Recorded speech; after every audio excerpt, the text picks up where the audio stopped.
That's why the reason I sit and I chair Pemuda and all this every month without fail is because it's very important in the next 6 months to start the, to make the first step towards a demand-driven workforce to go hand in hand with a supply-driven workforce. And I believe in it because that's exactly my experience when I was out of politics and running my own startups. It no longer works waiting for the university or leaving that responsibility exclusively to the university. In fact, I think more and more employers nowadays understand that, and I said this to people I interview at work, is that your degree is just a certification that you have a brain, nothing more and nothing less than that. Industry actually have to train them from scratch. And the industry that thrives is the industry that is able to put together a funnel of upskilling and training, and you also have to make sure that your funnel is robust enough to accept that the attrition is much higher nowadays. The cycle that people move from one job to another is much faster. It's a different generation. People don't sign up for a job for life or for a company for life. They will go move on from one to another. So the choice of the country and also employers like you, whether we continuously complain about it, and all we build within our work stream to make sure that the training, the onboarding is very efficient, that for each 2 or 3 people who leave, although you have trained them well, there'll be another 5 or 6 who will come and can perform the job even better within the same amount of time.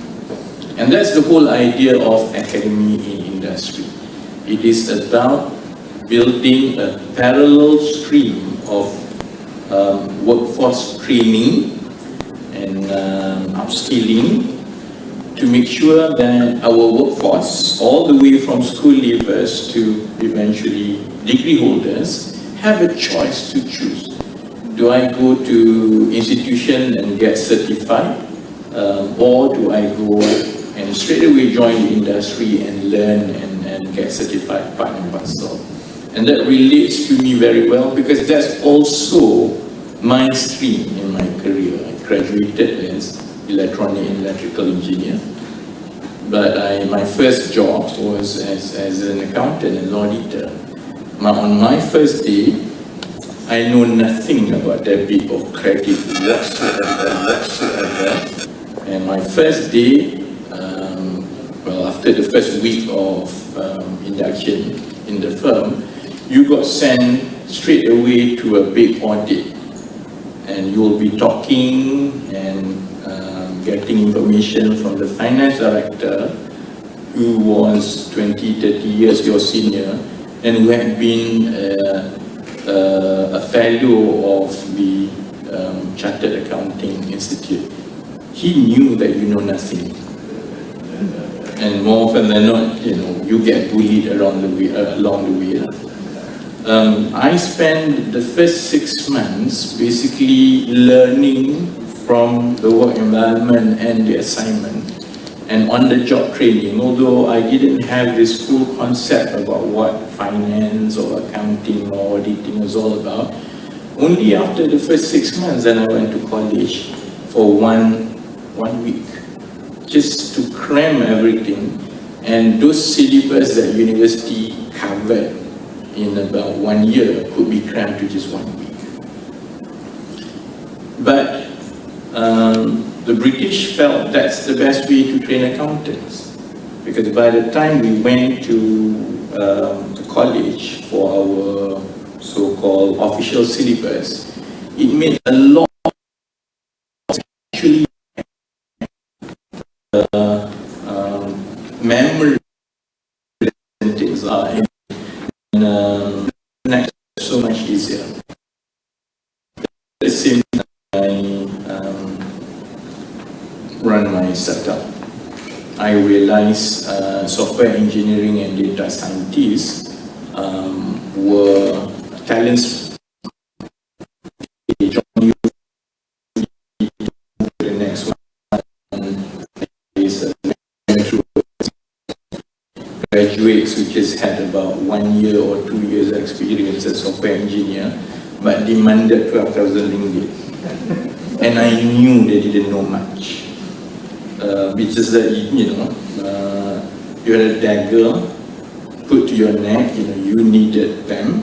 If you don't take them, that position continue to be vacant and it affects the business. So do you take them or not? Over that 2-year period, I realized as well that basically those trained through the formal institution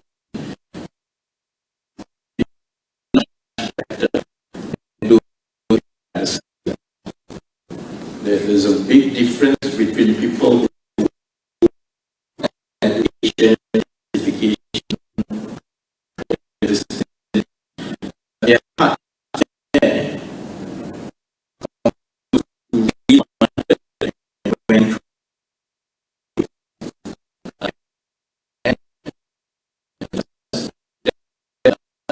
where the economy is getting.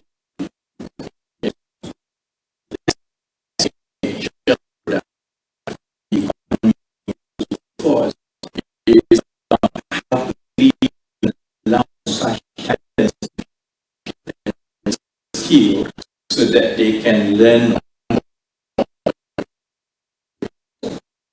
The whole essence of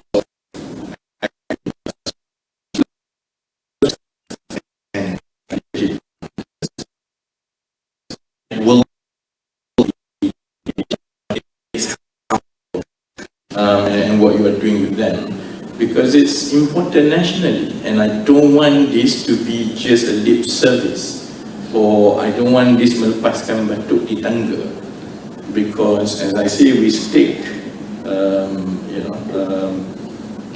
we put our neck for it, because the whole government and the country is waiting whether out of this pilot test we can scale it out to the national level, and once we are able to do it successfully for the school leavers, then we can move to the diploma and to the degree holders as well. That opens up the room for more collaboration and alignment with the higher education learning institutes, so that they can start looking if there are takers for this, they can allow people to take 1 or 2 year of their degree to go and work in industry and come back. But if you were to talk about conceptual framework forever without actually doing it first, we will have to wait another 15 years. Because you don't win an argument conceptually. You win an argument because it has been done and the pilot proved to be successful. And with a proof of concept, then it's a lot easier to push through a reform, not just of the workforce, but also a reform of other ecosystem in our labor market. So I'm willing to consider, in fact, we set aside budget for this. It's quite obvious. Otherwise, MPC will be here. We set aside a budget. And we want to see with the budget, of course, I'll go through the dollars and cents. The good thing of having someone from private sector like me, I do pay attention to balance sheet and profit and loss. So we will go through the dollars and the cents. But I understand that government has to invest. And putting money, working with strategic partners to build this academic industry is just another way of investing in our future workforce, much in the same way of building colleges.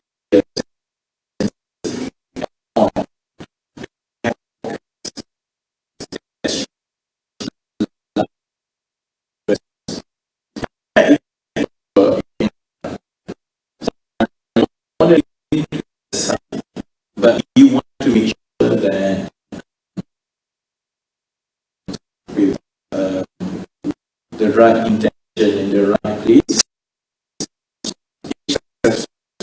it will form a major reform of our workforce and part and parcels of the labour market reforms that we are looking at. I've given my commitment to MPC and my ministry that if you need me to sit down with any other agencies to expedite this, for example, to see how we can simplify the certification process, I'll be willing to do it. If the last time kita duduk going through scaling up of academy in industry, I think about 1 week ago, we went through quite,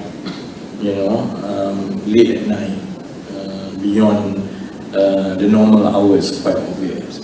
So if I have to sit down with more agencies just to get their commitment that we will shorten and simplify the certification process, we will, because it's important to get it done properly.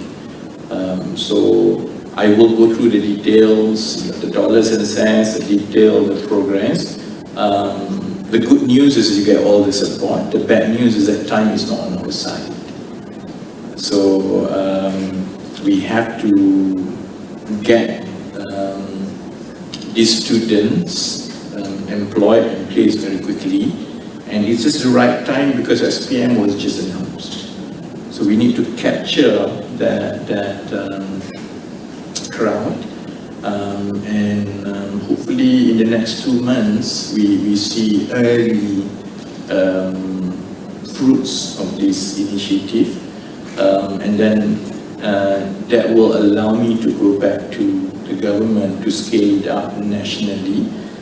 We have our work cut out for MPC and my ministry and the Secretariat. The challenge is to get 200 employers ready for certificate or certified by mid-August, because we can't scale up if we don't have enough employers certified to be part of this program. And once we are able to do that, I have no doubt that we will get the stream of school leavers wanting to join this. Jadi, with that, I think that's quite clear. I don't usually go with a speech text prepared. It's quite direct. Time is of the essence, and 2 months will fly very quickly. Then after this, we'll focus on recruiting and getting the school leavers to start the training with your companies and institutions. I wish you very best, because otherwise we will have a problem in terms of justifying the kind of money I'm asking. So, we do, of course, within government system, we have to fight for the budget. We do state a claim that academy and industry is a flagship labour market reform. It's important, and government must allocate the right budget for it, but it pretty much depends on how successful we are with the first 10 pilot strategic partners. So thank you very much. You're doing a good national service, and most probably you will not see the immediate fruits of that good intention in the next 5-6 months, but I hope you take comfort that if it works out well, it forms the basis for perhaps the biggest attempt to pivot our workforce training from the age-old supply-driven, getting closer to the demand-driven that we do. With that, thank you very much, and we all will be signing that little dots after this. Assalamualaikum warahmatullahi wabarakatuh.